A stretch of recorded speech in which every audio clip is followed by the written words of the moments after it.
नमस्कार, मैं हूं शिवम। आज से 2000 साल पहले सन 70 में रोमन शासक वेस्पासियन ने कोलिसियम का निर्माण शुरू कराया था। इसमें करीब 70,000 दर्शकों के बैठने की जगह है और निकलने के लिए करीब 76 निकास द्वार हैं। आपको हैरानी होगी ये जानकर कि इसे आपातकालीन स्थिति में सिर्फ 5 मिनट में खाली कराया जा सकता है। लेकिन ये देखिए, ये भारत की राजधानी दिल्ली का मुख्य रेलवे स्टेशन है और यहां मची भगदड़ में 1 दर्जन से ज्यादा लोगों की मौत हो गई। यह घटना उस वक्त हुई जब 2 प्लेटफॉर्मों पर लोग प्रयागराज जाने के लिए ट्रेनों का इंतजार कर रहे थे। अचानक अनाउंसमेंट हुआ और यह घटना हुई। प्रयागराज के लिए हम लोग जा रहे थे सर, और वहाँ पे जो भगदड़ नहीं मची है, वहाँ पे जब हम लोग प्लेटफॉर्म के लिए सीढ़ी से उतर रहे थे तो धक्कम धुक्की होती है ना, तो धक्का जब उधर से पीछे से आया, बहुत चिल्लाए हम लोग कि रोको रोको, तुम लोग धक्का मत दो। लेकिन फिर भी वो लोग बहुत तेजी से धक्का दे रहे थे और हम लोग उस धक्के मुक्की में नीचे गिर गए।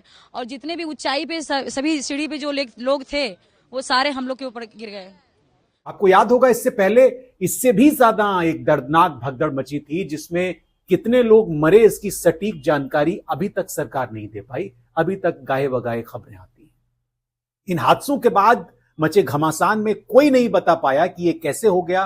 न सरकार, न मंत्री, न अफसर। केंद्रीय रेल मंत्री अश्विनी वैष्णव ने रेलवे को जिम्मेदार नहीं माना और उन्होंने यह कह दिया कि स्टेशन पर पर्याप्त व्यवस्था थी। इन दुर्घटनाओं का जिम्मेदार कौन है यह कोई नहीं बता रहा। सरकारी हलकों में इसको लेकर एक डरावनी चुप्पी है। भीड़ नियंत्रण की कोई रूल बुक नहीं होती है। यह सब इस बात पर निर्भर करता है कि इवेंट मैनेजमेंट कैसे किया गया।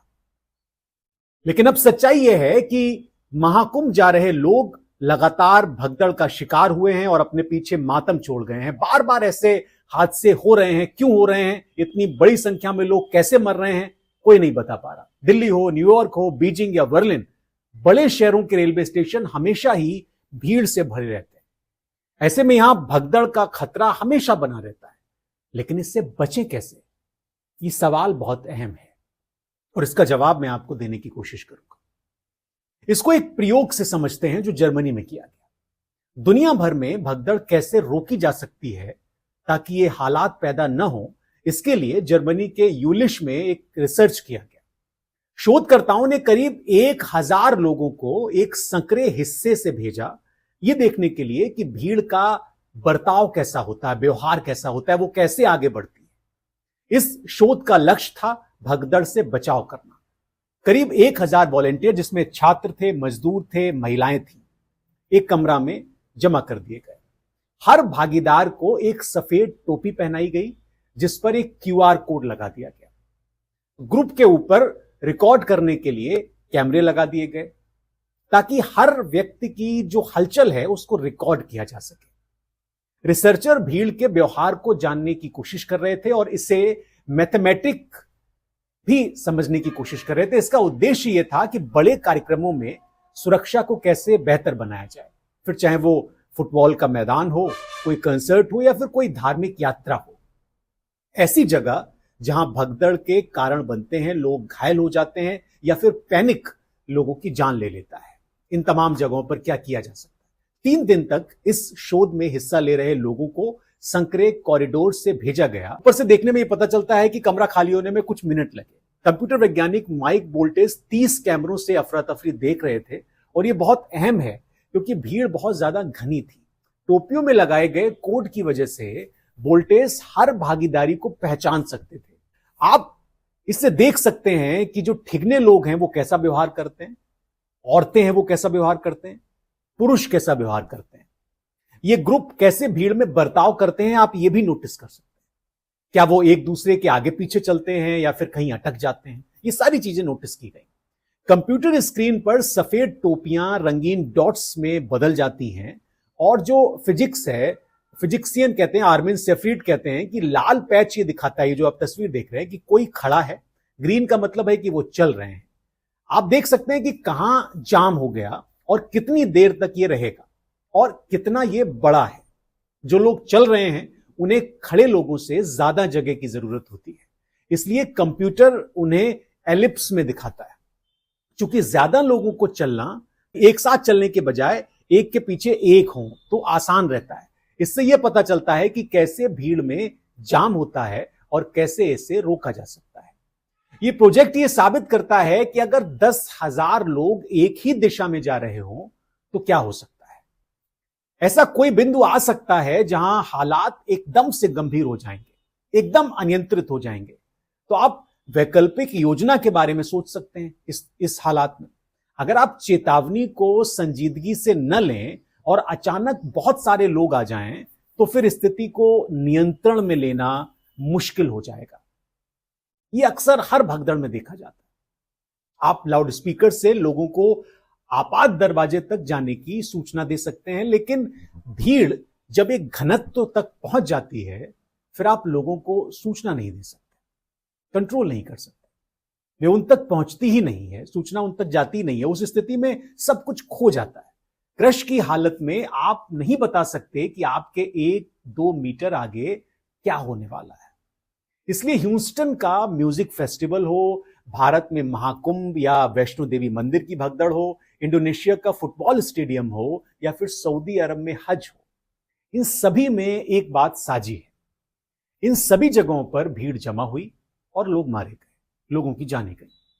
वैसे तथ्य यह भी है, और यह उतना ही महत्वपूर्ण है जितना कि भीड़भाड़ वाली जगहों पर हादसे होते हैं। यह पता चलता है कि उसमें कहीं ना कहीं ज्यादा आयोजनों में ज्यादा भीड़ के बावजूद हादसे नहीं भी होते, यह भी तथ्य है। और लोग सुरक्षित आयोजन में शामिल होते हैं, शामिल होकर घर पहुंच जाते हैं, घर लौट जाते हैं सुरक्षित। लेकिन जहां हादसे होते हैं वहां ऐसा क्या हो जाता है कि एक खुशनुमा माहौल अचानक हमेशा के लिए कचोटने वाली त्रासदी में बदल जाता है, जैसा दिल्ली में हमने देखा, कुंभ में हमने देखा। फिल्मों में अक्सर यह दिखाया जाता है कि जब भगदड़ मचती है तो लोग गिर जाते हैं और भागते लोगों के पांव तले कुचलने से मारे जाते हैं, इससे उनकी जान चली जाती है। पर वास्तविकता यह है कि ऐसा नहीं होता। भगदड़ के दौरान ज्यादातर लोग दम घुटने से मरते हैं। जब भीड़ एक दूसरे के ऊपर चढ़ती है तो उसकी शक्ति इतनी ज्यादा होती है कि स्टील को भी मोड़ सकती है, इतनी ताकत होती है। इतनी ताकत से जब किसी का शरीर भिजता है तो सांस लेना लगभग नामुमकिन हो जाता है। सड़क पर गिरकर मरने से ज्यादा लोग खड़े खड़े मरते हैं, यह सच्चाई है। जो लोग नीचे गिरकर मरते हैं वो भी दरअसल सांस घुटने से ही मरते हैं, क्योंकि उनके ऊपर गिरे या भागते लोग उनका दम घोंट दिया करते हैं। मेडिकल साइंस ये कहता है कि सांस घुटने से 30 सेकंड में व्यक्ति बेहोश हो जाता है, और जब लोग गिर जाते हैं तो वे खड़े होने को संघर्ष करते हैं, कोशिश करते हैं खड़े होने की, और तब उनकी बाहें और टांगें मुड़ जाती हैं। इससे उनके मस्तिष्क तक खून का संचार धीमा पड़ जाता है। 30 सेकंड में व्यक्ति बेहोश हो जाता है और 6 मिनट के भीतर वो एस्फिसिया का शिकार हो जाता है। और यही मौत की असली वजह भी है, भगदड़ में जो मौतें होती हैं उनकी। यानी कुचलने से नहीं, लोग दम घुटने से मरते हैं भगदड़ के दौरान। ऐसे हादसे अक्सर किसी एक व्यक्ति द्वारा चिल्ला देने की वजह से होते हैं कि लोगों ने कह दिया कि कुछ हो गया है और हो जाता है। अब सवाल यह है कि इसे नियंत्रण कैसे किया जा सकता है। इसके लिए आपको एक जापान का उदाहरण मैं देता हूं। जापान का उदाहरण लेना चाहिए, दुनिया को सीखना चाहिए। जापान भले ही छोटा सा मुल्क हो, लेकिन आबादी के मामले में यह दुनिया के 10वें नंबर का देश है। ऐसे में भीड़ होना लाजमी है। यह टोक्यो का शिनचुक मेट्रो स्टेशन है और हर दिन यहां पर हजारों लोगों से यह स्टेशन भरा रहता है। ट्रेन में घुसने और निकलने की भागदौड़ में इस स्टेशन से हर दिन करीब 30 लाख लोग गुजरते हैं, और यात्रियों के आधार पर यह दुनिया का सबसे व्यस्त और सबसे बड़ा स्टेशन है। सुबह से देर रात तक की मेट्रो कई चक्कर लगाती है यहां पर, और वो भी बिना लेट लतीफी के। अव्यवस्थाओं के लिए यहां कोई जगह नहीं। इस इंतजाम के लिए जिम्मेदार है railway technology institute of Japan. Ashwini Vaishnaw को इससे सीखना चाहिए। यह एक अर्ध सरकारी शोध संस्थान है जो जापान में सार्वजनिक परिवहन का विस्तार करता है। आईटी एक्सपर्ट कंप्यूटर के जरिए इस स्टेशन पर ट्रेन स्टेशनों की भीड़ का नजर रखते हैं पूरे जापान में, और एक खास सिमुलेशन प्रोग्राम की मदद से आंकड़ों का विश्लेषण किया जाता है। स्टेशनों की भीड़ कंप्यूटर में हल्के हरे रंग से चमकने लगती है।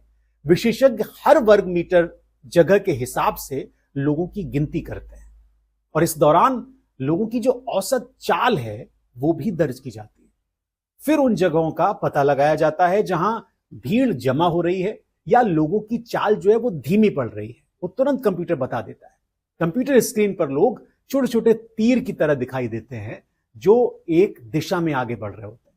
लाल बिंदु ये बताते हैं कि दिक्कत कहां आ रही है और इस प्रोग्राम के जरिए स्टेशनों में बदलाव कर दिए जाते हैं। रास्तों को खास जगहों पर चौड़ा किया गया है और मोड़ काटे गए हैं। नतीजन रेलम पेल या ठूसा ठूस की जगह अब कई स्टेशनों पर लोग आराम से गुजर जाते हैं। ये जापान की टेक्नोलॉजी है। अब एक आखिरी सवाल मैं आपसे पूछता हूं, क्या भारत में ऐसा नहीं हो सकता? क्योंकि 10 साल पहले इसी तरह के कुछ वादे करके एक व्यक्ति प्रधानमंत्री की कुर्सी पर बैठा, लेकिन आज भी कमोवेश वही हालत है जो पहले हुआ करती थी। आज भी हमारे स्टेशनों पर कोई टेक्नोलॉजी अपडेशन नहीं हुआ, सिर्फ तुकबंदी के नाम पर आई और एआई हो रहा है। कोई भी कार्यक्रम, अभी कुंभ का कार्यक्रम चल रहा है, योगी आदित्यनाथ जी कह रहे थे टेक्निकल कुंभ होगा, टेक्नोलॉजी के साथ कुंभ होगा। क्या खाक टेक्नोलॉजी के साथ कुंभ हुआ? वहां भी इस तरह का हादसा हुआ। तो सवाल आपसे भी है, आप अपने सत्ताधीशों से ये पूछिए, हुक्मरानों से ये पूछिए कि आप कर क्या रहे हो। फिलहाल इस कार्यक्रम में इतना ही।